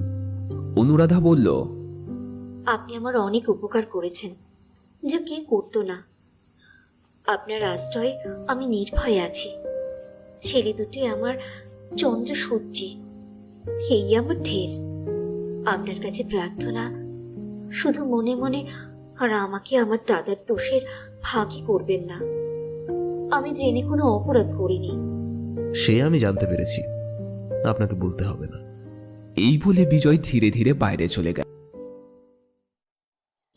কলকাতা থেকে কিছু তরিতরকারি ও ফলমূল মিষ্টান্ন এসেছিল। বিজয় চাকরকে দিয়ে ছুরিটা আনিয়ে রান্নাঘরের সামনে নামিয়ে রেখে বলল, ঘরে আছেন নিশ্চয়ই? ভিতর থেকে মৃদু কণ্ঠে সাড়া আসলো, আছি। বিজয় বলল, বড় মুশকিল হয়েছে আপনাকে ডাকার। আমাদের সমাজে হলে মিস চ্যাটার্জি কিংবা মিস অনুরাধা বলে অনায়াসেই ডাকা চলতো, কিন্তু এখানে তো তা অচল। আপনার ছেলে দুটোর কাউকে উপস্থিত দেখলে তোদের মাসিকে ডেকে দে এটা বলেও কাজ চালাতাম, কিন্তু তারাও ফেরার। আচ্ছা কি বলে ডাকি বলুন তো? অনুরাধা দরজার কাছে এসে বলল, আপনি মনিব, আমাকে রাধা বলে ডাকবেন। বিজয় বলল, ডাকতে আপত্তি নেই, কিন্তু মণিবানা সত্যের জোরে নয়। দায় ছিল গগন চাটুর্যের, কিন্তু সে গিয়ে গা ঢাকা দিয়েছে। মনিব বলে আপনি আমাকে মানতে যাবেনই বা কেন? আপনার গরজ কিসের? ভিতর থেকে শোনা গেল, ও কথা বলবেন না, আপনি মনিব বই কি? বিজয় বলল, সে দাবি করি নে, কিন্তু বয়সের দাবি করি। আমি অনেক বড় আপনার থেকে, তাই নাম ধরে ডাকলে যেন রাগ করবেন না। বিজয় এটা দেখেছে যে ঘনিষ্ঠতা করার আগ্রহ তার দিক দিয়ে যতই প্রবল হোক, ওপক্ষ থেকে লেশমাত্র নেই। সে কিছুতে সামনে আসে না এবং সংক্ষেপে ও সম্ভ্রমের সঙ্গে বরাবরই আড়াল থেকে উত্তর দেয়। বিজয় বলল, বাড়ি থেকে কিছু তরি তরকারি, কিছু ফলমূল আর কিছু মিষ্টি এসে পৌঁছেছে। ঝুড়িটা তুলে রাখুন, ছেলেদেরকে দেবেন। থাক, দরকার মতো রেখে আপনার বাইরে পাঠিয়ে দেব। না না, সে করবেন না। আমার বামুনটা রাঁধতেও জানে না। সেই দুপুর থেকে দেখছি চাদর মুড়ি দিয়ে এখনো পড়ে আছে। কি জানি আপনাদের দেশে ম্যালেরিয়া তাকে ধরলে কিনা, তাহলে কিন্তু খুব ভোগাবে। কিন্তু ম্যালেরিয়া তো আমাদের দেশে নেই। বামুন না উঠলে এই বেলা আপনার রাঁধবে কে? বিজয় বলল, এবেলার কথা ছেড়ে দিন, ভেবে দেখব কাল সকালে। আর কুকারটা তো সঙ্গে আছেই, শেষ পর্যন্ত চাকরকে দিয়ে কাজ চালিয়ে নিতে পারবো। কিন্তু তাতে কষ্ট হবে তো। না না, ও নিজের অভ্যেস আছে। শুধু কষ্ট হতে পারতো ওই ছেলের খাবার কষ্ট চোখে দেখলে, কিন্তু সে ভার তো আপনি নিয়েইছেন। তা কি রাঁধছেন এবেলা? ঝুড়িটা খুলে দেখুন না, যদি কাজে কিছু লাগে। কাজে লাগবে বই কি, কিন্তু এই বেলা আমার রান্না নেই। নেই কেন? কুমারের একটু গা গরম হয়েছে, রাখলে সে খাবার উপদ্রব করবে। ও বেলার যা আছে তাতে সন্তোষে চলে যাবে। গা গরম হয়েছে তার? কোথায় আছে সে? আছে আমার বিছানায় শুয়ে সন্তোষের সঙ্গে গল্প করছে। আজ বলছিল বাইরে যাবে না, আমার কাছে শোবে। বিজয় বলল, তা সুখ, কিন্তু বেশি আদর পেলে আবার মাসিকে ছেড়েও বাড়ি যেতে চাইবে না। তখন কিন্তু ওকে নিয়ে আবার বিভ্রাট বাঁধবে। না, বাঁধবে না। কুমার অবাধ্য ছেলে নয়। বিজয় বলল, কি হলে অবাধ্য হয় সে আপনি জানেন, কিন্তু শুনতে পাই আপনার পরেও কম উৎপাত কিন্তু করে না। অনুরাধা কিছুক্ষণ চুপ করে থাকার পর বলল, ও উপদ্রব যদি করে আমার উপরে করে, আর কারোর উপরে করে না। বিজয় বলল, সে আমি জানি, মাসি না হয় সহ্য করলে, কিন্তু জ্যাঠাইমা তো সহ্য করবেন না। আর বিমাতা যদি আসেন, তিনি এতটুকু অত্যাচারও বরদাস্ত করবেন না। তাই অভ্যাস বিগড়ালে ওর বিপদই ঘটবে। যে ছেলের বিপদ ঘটবে এমন বিমাতা ঘরে আনবেন কেন? নাই বা আনলেন? বিজয় বলল, আনতে হয় না। ছেলের কপাল ভাঙলে বিমাতা আপনিই এসে ঘরে ঢোকেন। তখন বিপদ ঠেকাতে মাসির শরণাপন্নই হতে হয়, অবশ্য তিনি যদি রাজি হন। অনুরাধা বলল, যার মা নেই মাসি তাকে ফেলতে পারে না, যত দুঃখে হোক মানুষ করে তোলেই। কথাটা শুনে রাখলাম। বলে বিজয় চলে যাচ্ছিল, ফিরে এসে বলল, আচ্ছা, যদি অভিনয় মাফ করেন তাহলে একটা কথা জিজ্ঞেস করি। করুন। কুমারের চিন্তা পরে করা যাবে, কারণ তার বাপ বেঁচে আছে। তাকে যত পাষণ্ড লোকে ভাবে তা কিন্তু সে নয়। কিন্তু সন্তোষ, তার তো বাপ মা দুই গেছে। নতুন মেশো ত্রিলোচনের ঘরে যদি তার ঠাঁই না হয়, কি করবেন তাকে নিয়ে? ভেবেছেন সে কথা? অনুরাধা বলল, মাসির ঠাঁই হবে, বোনপুর হবে না? হওয়াই তো উচিত, কিন্তু যেটুকু তার দেখতে পেলুম আমি, তাতে আমার বড় ভরসা হয় না। এ কথার জবাব অনুরাধা তৎক্ষণাৎ দিতে পারল না। ভাবতে একটু সময় লাগল। তারপরে শান্ত ও দৃঢ় কণ্ঠে বলল, তখন গাছতলায় দুজনের স্থান হবে, সে কেউ বন্ধ করতে পারবে না। বিজয় বলল, মাসির যোগ্য কথা অস্বীকার করিনি, কিন্তু সেটা সম্ভব নয়। তখন আমার কাছেই না হয় পাঠিয়ে দেবেন। কুমারের বন্ধুও সে যদি মানুষ হয়, সন্তোষও হবে। ভিতর থেকে আর কোনো জবাব এলো না। বিজয় কিছুক্ষণ অপেক্ষা করার পর বাইরে চলে গেল। ঘন্টা 2-3 পরে দরজার বাইরে দাঁড়িয়ে সন্তোষ বলল, মামিমা আপনাকে খেতে ডাকছেন। আমাকে? হ্যাঁ। বলেই সে সেখান থেকে চলে গেল। অনুরাধার রান্নাঘরে খাবার রাখা। বিজয় আসনে বসে বলল, রাত্রিটা অনায়াসেই কেটে যেত, কেন আবার এসব কষ্ট করতে গেলেন? অনুরাধা একটু দূরে দাঁড়িয়েছিল, চুপ করে থাকল। খাবার জিনিসের বাহুল্য নেই, কিন্তু যত্নের পরিচয় প্রত্যেকটি জিনিসে। কি পরিপাটি করে খাবারগুলো সাজানো। খেতে বসে বিজয় জিজ্ঞেস করলো, আচ্ছা, কুমার কি খেলে? সাগু খেয়ে সে ঘুমিয়েছে। তো ঝগড়া করেনি আজ? অনুরাধা হেসে ফেলল, বলল, আমার কাছে শোবে বলে আজও ভারী শান্ত, মোটে ঝগড়া করেনি। বিজয় বলল, ওকে নিয়ে আপনার ঝঞ্ঝাট বেড়েছে, কিন্তু আমার এতে কোনো দোষ নেই। ও নিজেই যে কি করে আপনার সংসারের মধ্যে নিঃশব্দে ঢুকে পড়ল তাই আমি ভাবি। আমিও ঠিক তাই ভাবি। মনে হয় ও বাড়ি চলে গেলে আপনার কষ্ট হবে। অনুরাধা চুপ করেই থাকলো। পরে বলল, নিয়ে যাবার আগে কিন্তু আপনাকে একটি কথা দিয়ে যেতে হবে। আপনাকে চোখ রাখতে হবে যে ও যেন কষ্ট না পায়। কিন্তু আমি যে নানা কাজে বাইরে ব্যস্ত থাকি, কথা রাখতে পারবো বলে তো ভরসা হয় না। তাহলে আমার কাছে ওকে দিয়ে যেতে হবে। আপনি বুঝি ভুলে যাচ্ছেন যে সেটা আরো অসম্ভব। এই বলে বিজয় হেসে খাওয়ায় মন দিল। এক সময় বলল, আমার বৌদিদের আসার কথা ছিল, কিন্তু তারা বোধহয় আর এলেন না। কেন? যে খেয়ালে বসেছিলেন সম্ভবত সেটা কেটে গেছে। শহরের লোকে পাড়াগায় সহজে পা বাড়াতে চান না। একবার ভালোই হয়েছে, একা আমি তো আপনার যথেষ্ট অসুবিধে ঘটিয়েছি, আর তারা এলে সেটা আরো বাড়ত। অনুরাধা এ কথার প্রতিবাদ করে বলল, এই বলা আপনার অন্যায়। বাড়ি আমার নয়, আপনাদের। তবু আমি সমস্ত জায়গা জুড়ে বসে থাকবো, তারা এলে রাগ করব।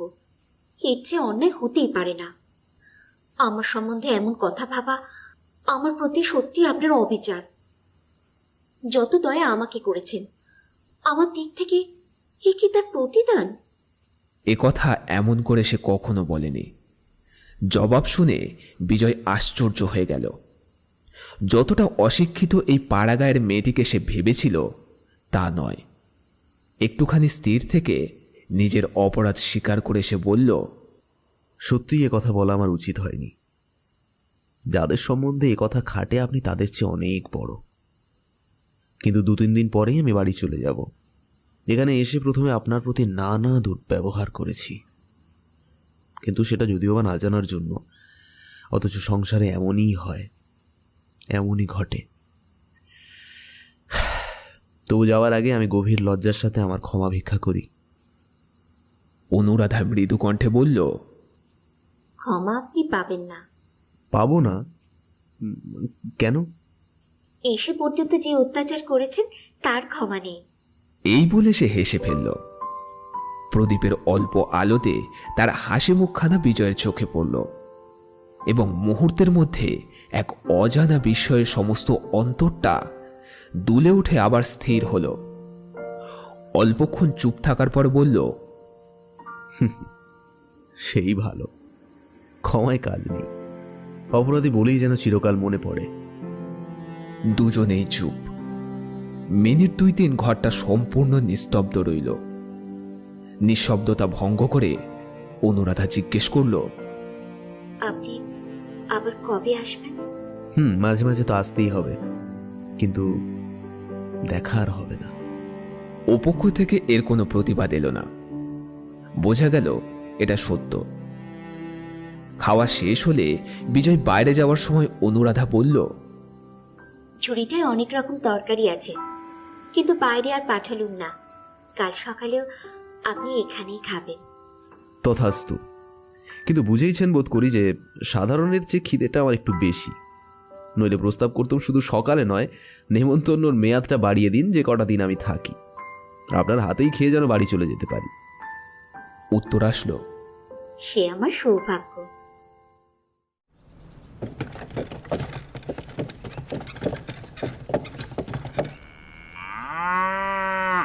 পরদিন সকালে অনেক খাওয়ার জিনিস অনুরাধার রান্নাঘরের বারান্দায় এসে পৌঁছল। সে আপত্তি করল না, সমস্তটা তুলে রাখল। এরপরে 3 দিনের জায়গায় 5 দিন কাটল। কুমার সম্পূর্ণ সুস্থ হয়ে উঠল। এই কদিন বিজয় রাগের সঙ্গে লক্ষ্য করল যে আতিথ্যের কোনো দিক থেকে ত্রুটি নেই। কিন্তু পরিচয়ের দূরত্ব ঠিক আগের মতোই রইল। কোনো রকম ছলে তার কাছে যাওয়া গেল না। বারান্দায় খাবার জায়গা করে দিয়ে অনুরাধা ঘরের মধ্য থেকে সমস্তটা সাজিয়ে গুছিয়ে দেয়। পরিবেশন করে সন্তোষ। কুমার এসে বলে, বাবা, মাসিমা বললেন মাছের তরকারিটা অতখানি পড়ে থাকলে চলবে না, আর একটু খেতে হবে। বিজয় বলে, যাও তোমার মাসিকে গিয়ে বলো গে যে বাবাকে রাক্ষস ভাবা তার কিন্তু অন্যায়। কুমার ফিরে এসে বলে, মাছের তরকারি থাক, ও বোধহয় ভালো হয়নি, কিন্তু কালকের মতো বাটিতে দুধ পড়ে থাকলে তিনি দুঃখ করবেন। বিজয় শুনে বলল, তোমার মাসি যেন কাল থেকে গামলার বদলে বাটিতে করেই দুধ দেন, তাহলে আর পড়ে থাকবে না। এমন করেই 5টা দিন কাটল। মেয়েদের যত্নের ছবিটা বিজয়ের মনে ছিল চিরদিনই অস্পষ্ট। মাকে সে ছোটবেলা থেকে দেখেছে অসুস্থ এবং অপটু হিসেবে। গৃহিণীপনার কোনো কর্তব্য তিনি সম্পূর্ণ করে উঠতে পারেনি। নিজের স্ত্রীও ছিল মাত্র 2 বছর জীবিত, তখন আবার তার পাঠ্যবস্থা। এরপর থেকে দীর্ঘকাল কেটেছে সুদূর প্রবাসে। সেদিকের অভিজ্ঞতার ভালো মন্দ অনেক স্মৃতি মাঝে মাঝে মনে পড়ে, কিন্তু সমস্তই যেন অবাস্তব, বয়ে পড়া কল্পিত কাহিনী, জীবনের সত্য প্রয়োজনে একেবারে সম্বন্ধবিহীন। আর আছে তার দাদা শ্রী প্রভাময়ী। যে পরিবারে বৌদিদের বিচার চলে, ভালো মন্দ আলোচনা হয়, সে পরিবার তাদের নয়। মাকে অনেকদিন কাঁদতে দেখেছে, বাবা বিরক্ত ও বিমর্ষ হয়েছেন, কিন্তু এ সকলে সে নিজেই অসংগত ও অনধিকার চর্চা বলে মনে করেছে। জ্যাঠাইমা দেওয়ার পুত্রের খবর না রাখলে, বধূ শ্বশুর শাশুড়ির সেবা না করলে যে প্রচণ্ড অপরাধ হয়, এ ধারণা তার নয়। তার নিজের স্ত্রীকেও একই রকম আচরণ করতে দেখলে সে যে মর্মাহত হতো তাও নয়, কিন্তু তার এতকালের ধারণাকে এই শেষের 5টা দিন যেন ধাক্কা দিয়ে নড়বড়ে করে দিল। আজ সন্ধ্যার ট্রেনে তার যাত্রা করার সময়। চাকর জিনিসপত্র বেঁধে প্রস্তুত করছে, আর ঘন্টা কয়েক মাত্র বাকি।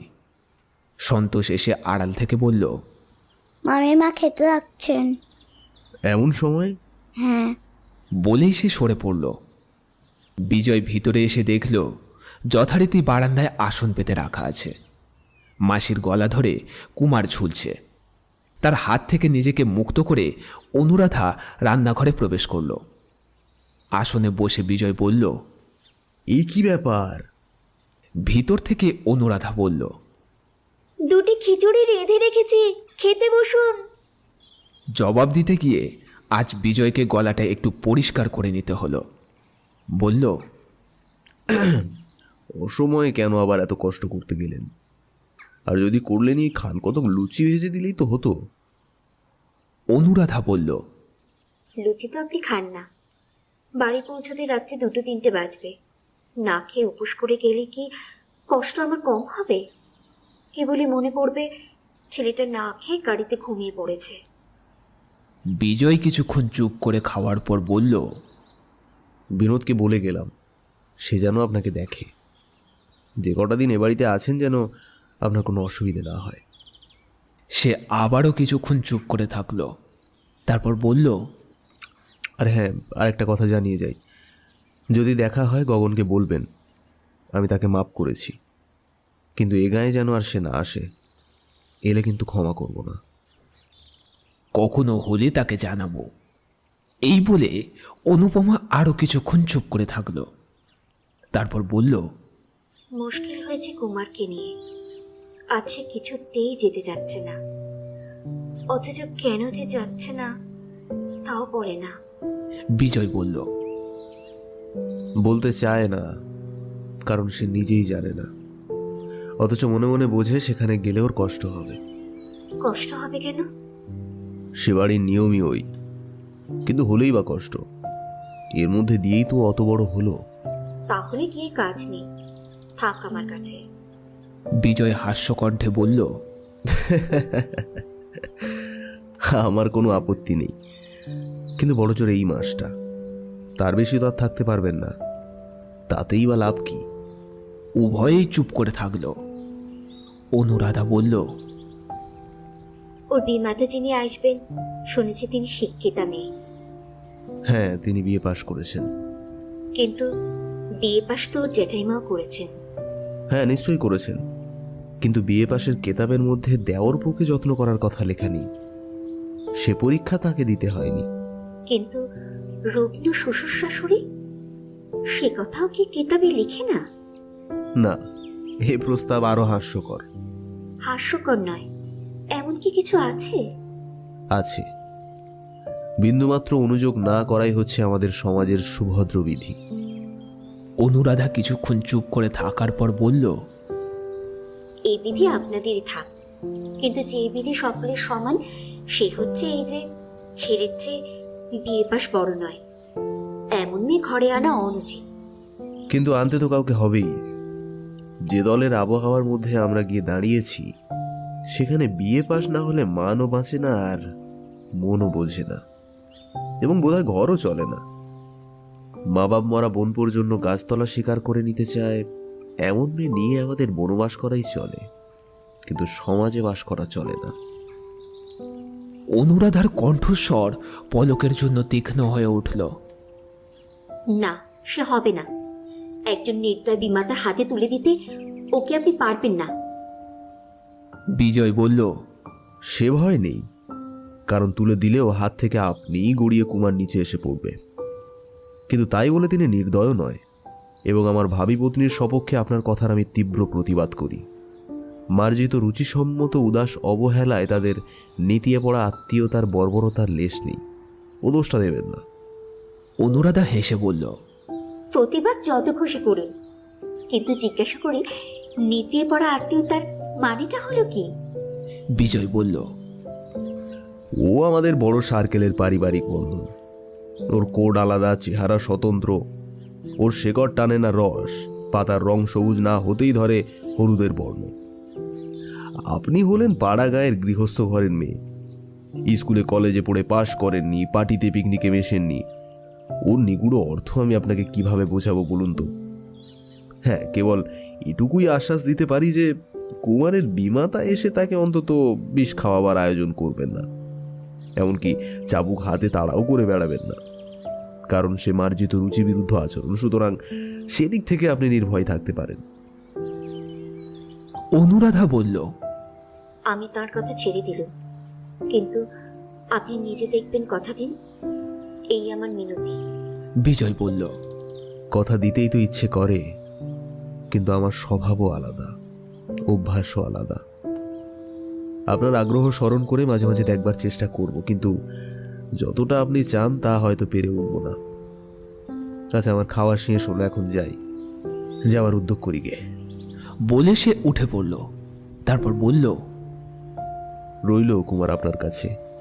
ওকে ছাড়বার দিন এলে দেবেন বিনোদকে দিয়ে কলকাতা পাঠিয়ে।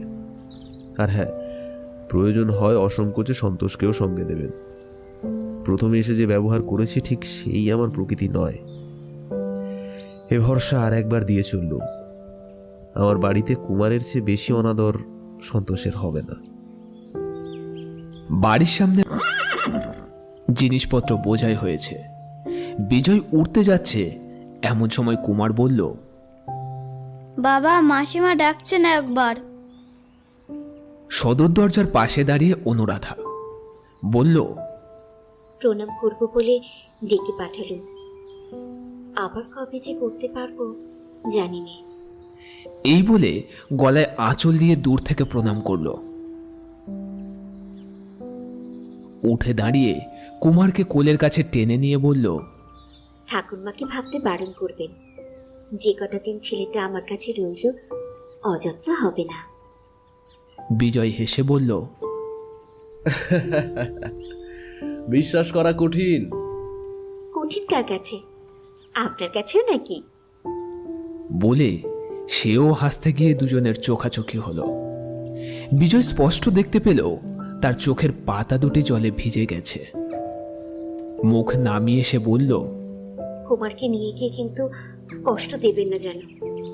আর বলতে পারবো না বলেই বারবার করে বলে রাখছি, আপনাদের বাড়ির কথা মনে হলে ওকে পাঠাতে আমার ইচ্ছে হয় না। নাই বা পাঠালেন? প্রত্যুত্তরে সে শুধু একটা নিঃশ্বাস চেপে চুপ করে দাঁড়িয়ে রইল। বিজয় বলল, হ্যাঁ, যাওয়ার আগে আপনার প্রতিশ্রুতির কথাটা একবার আপনাকে স্মরণ করিয়ে দিয়ে যাই। আপনি কিন্তু আমায় কথা দিয়েছেন, কখনো কিছু প্রয়োজন হলে আপনি আমায় চিঠি লিখে জানাবেন। আমার মনে আছে, জানি। গাঙ্গুলি মশাইয়ের কাছে ভিক্ষুকের মতো আমাকে চাইতে হবে, মনের সমস্ত ধিক্কার বিসর্জন দিয়ে চাইতে হবে। কিন্তু আপনার কাছে তা নয়, যা চাইব স্বচ্ছন্দে চাইব। কিন্তু মনে থাকে যেন। এই বলে বিজয় যেতে উদ্যত হলে সে বলে, তবে আপনিও একটা প্রতিশ্রুতি দিয়ে যান। বলুন, প্রয়োজন হলে আমাকেও জানাবেন। জানাবার মতো আমার কি প্রয়োজন হবে অনুরাধা? তা কি করে জানবো? আমার আর কিছু নেই, কিন্তু প্রয়োজন হলে প্রাণ দিয়ে সেবা করতেও তো পারবো।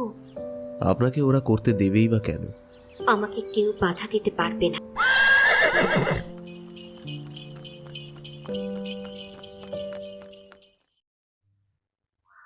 কুমার আসেনি শুনে মা আতঙ্কে শিউরে উঠলেন।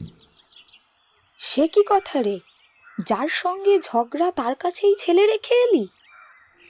বিজয় বলল, যার সঙ্গে ঝগড়া সে গিয়ে পাতালে ঢুকেছে মা, তাকে খুঁজে বার করার সাধ্য কার? আর বাকি তোমার নাতি রইল তার মাসির কাছে, দিন কয়েক পরেই চলে আসবে। হঠাৎ মাসি এলো কোথা থেকে রে? বিজয় বলল, ভগবানের তৈরি সংসারে হঠাৎ কে যে কোথা থেকে এসে পৌঁছয় মা, কেউ বলতে পারে না। যে তোমার টাকা কড়ি নিয়ে ডুব মেরেছে সে সেই গগন চাটুর্যেরই ছোট বোন। বাড়ি থেকে একেই তাড়াবো বলে লাঠি সোটা পিয়াদা পাইক নিয়ে রণসজ্জায় যাত্রা করেছিলাম, কিন্তু আপনার নাতি করলে গোল। এমন করে আঁচল চেপে রইল যে দুজনকে একসঙ্গে না তাড়ালে আর তাড়ানো চলল না। মা ব্যাপারটা আন্দাজ করে জিজ্ঞেস করলেন, কুমার বুঝি তার খুব অনুগত হয়ে পড়েছে? মেয়েটা খুব যত্ন আত্তি করে বুঝি? বাছা তো কখনো যত্ন পায় না। এই বলে তিনি নিজের অস্বাস্থ্য স্মরণ করে দীর্ঘশ্বাস ফেললেন। বিজয় বলল, আমি ছিলাম বাইরে, বাড়ির ভেতরে কে কাকে কি যত্ন করেছে তত আর আমি চোখে দেখিনি, কিন্তু আসবার সময় কুমার মাসিকে ছেড়ে কিছুতেই আসতে চাইল না। মায়ের কিন্তু সন্দেহ ঘুচল না, বলল, ওরা পাড়া গাঁয়ের মেয়ে, কত রকম জানে। সঙ্গে না এনে ভালো করিসনি বাবা। বিজয় বলল, তুমি নিজেই পাড়া গাঁয়ের মেয়ে হয়ে পাড়া গাঁয়ের বিরুদ্ধে তোমার এই নালিশ? শেষকালে কিনা তোমার বিশ্বাস গিয়ে পড়ল বুঝি শহরের মেয়ের ওপর? শহরের মেয়ে, তাদের চরণে কোটি কোটি নমস্কার। এই বলে মা দুহাত এক করে কপালে ঠেকালেন। বিজয় হেসে ফেলল। মা বললেন, হাসছিস কি রে? আমার দুঃখ কেবল আমিই জানি, আর জানেন তিনি। বলতে বলতে তার চোখ দুটি ছলছল করে আসলো। বললেন, আমরা যখনকার সে পাড়াগা কি আর আছে বাবা? দিনকাল সব বদলে গেছে। বিজয় বলল, অনেক বদলেছে, কিন্তু যতদিন তোমরা বেঁচে আছো বোধ হয় তোমাদের পুণ্যেই এখনো কিছু বাকি আছে মা, একেবারে লোপ পায়নি। তারই একটুখানি এবারে দেখে এলাম, কিন্তু তোমাকে যে সে জিনিস দেখাবার জো নেই, এটাই আমার সবচেয়ে বড় দুঃখের। বিকেলে অফিস থেকে ফিরে বিজয় ও মহলে বৌদির সঙ্গে দেখা করতে গেল। গিয়ে দেখল সেখানে বিঁধেছে এক কুরুক্ষেত্র কাণ্ড। স্নানের জিনিসপত্র চারিদিকে ছড়ানো।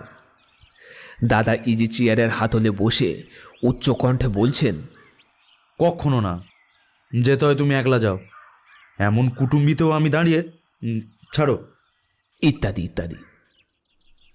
হঠাৎ বিজয়কে দেখে প্রভা হাউমাউ করে কেঁদে ফেলল। ঠাকুরপো, তারা যদি শীতাংশুর সঙ্গে অনিতার বিয়ে ঠিক করে থাকে, সে কি আমার দোষ? আজ পাকা দেখা, আর উনি বলছেন যাবেন না, তার মানে আমাকেও যেতে দেবেন না। দাদা গর্জে উঠে বলল, তুমি জানতে না বলতে চাও? আমাদের সঙ্গে জোচ্চুরি চালাবার এতদিন কি দরকারটা ছিল? কথাটা তখন ধরতে না পেরে বিজয় হতবুদ্ধি হলো, কিন্তু বুঝতে তার দেরি হলো না। বলল, আরে রোশো রোশো, হয়েছেটা কি বলো তো? অনিতার সঙ্গে শীতাংশু ঘোষালের বিয়ের সম্বন্ধ পাকা হয়েছে, আজই তার পাকা দেখা, তাই তো? দাদা হুঙ্কার দিলেন। হ্যাঁ, আর উনি বলতে চান যে কিছুই জানেন না। প্রভা কেঁদে বলল, আমি কি করতে পারি ঠাকুরপো? দাদা রয়েছেন, মা রয়েছেন, মেয়ে নিজে বড় হয়েছে, তারা যদি কথা ভাঙে আমার দোষ কি? দাদা বললেন, দোষ এই যে তারা ধাপ্পাবাজ ভণ্ড মিথ্যেবাদী। একদিকে কথা দিয়ে আর একদিকে গোপনে টোপ ফেলে বসেছিল। এখন লোকে মুখ টিপে হাসবে। আমি আমি ক্লাবের পার্টিতে মুখ দেখাতে পারবো না লজ্জায়। প্রভা তেমনি কান্না সুরে বলতে লাগলো, এমন ধারা কি হয় না? তাতে তোমার লজ্জা কিসের? আমার লজ্জা সে তোমার বোন বলে। আমার শ্বশুর বাড়ির সবাই জোচ্চোর বলে, তাতে তোমারও একটা বড় অংশ আছে বলে।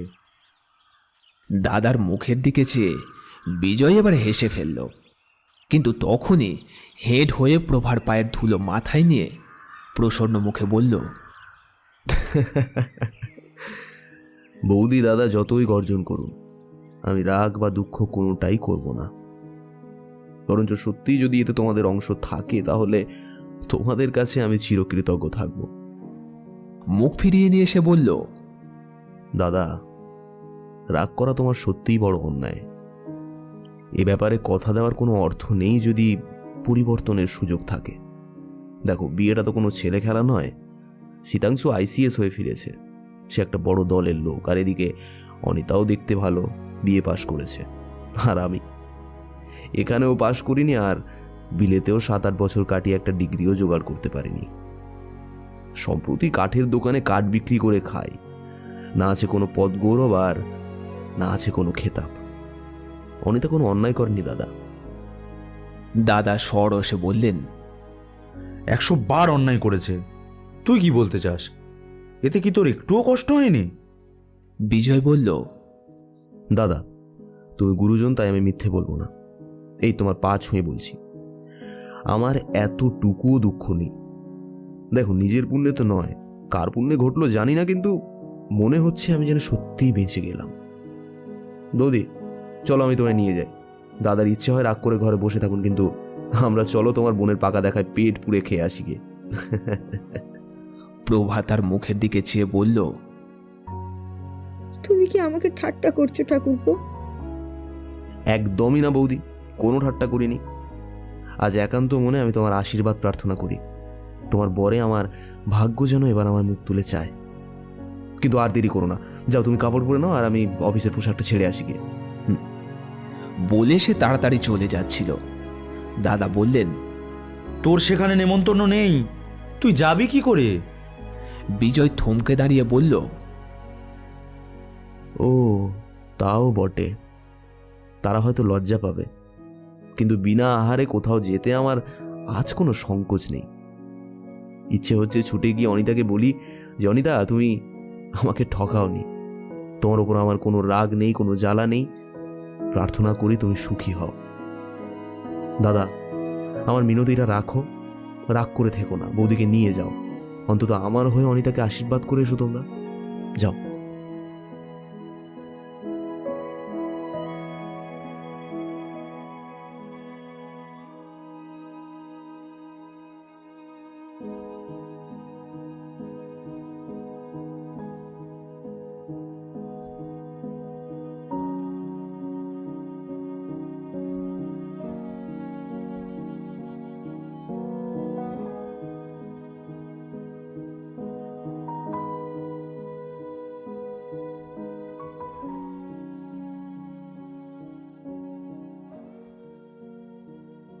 এতক্ষণ শুনছিলেন শরৎচন্দ্র চট্টোপাধ্যায়ের কলমে অনুরাধা। বিভিন্ন চরিত্রে কথক তুহিন, বিজয় অভিজিৎ, বিনোদ অঙ্কন, অনুরাধা প্রজ্ঞামিত্রা, বিজয়ের বৌদি প্রভা, বিজয়ের দাদা রিভু, দারোয়ান পথিক, সন্তোষ ময়ূখ, কুমার বিহান, ত্রিলোচন গাঙ্গুলি পথিক, গগন পথিক এবং বিজয়ের মা কমলা। এখন এই পর্যন্তই। পরবর্তীতে ফিরছি নতুন কোনো ভিন্ন স্বাদের গল্প নিয়ে। ততক্ষণ শুনতে থাকুন, শোনাতে থাকুন আমার প্রিয়, আপনার প্রিয় স্টোরি ম্যানিয়া ক্লাব। সাথে সুস্থ থাকুন এবং ভীষণ ভীষণ ভালো থাকুন। ধন্যবাদ।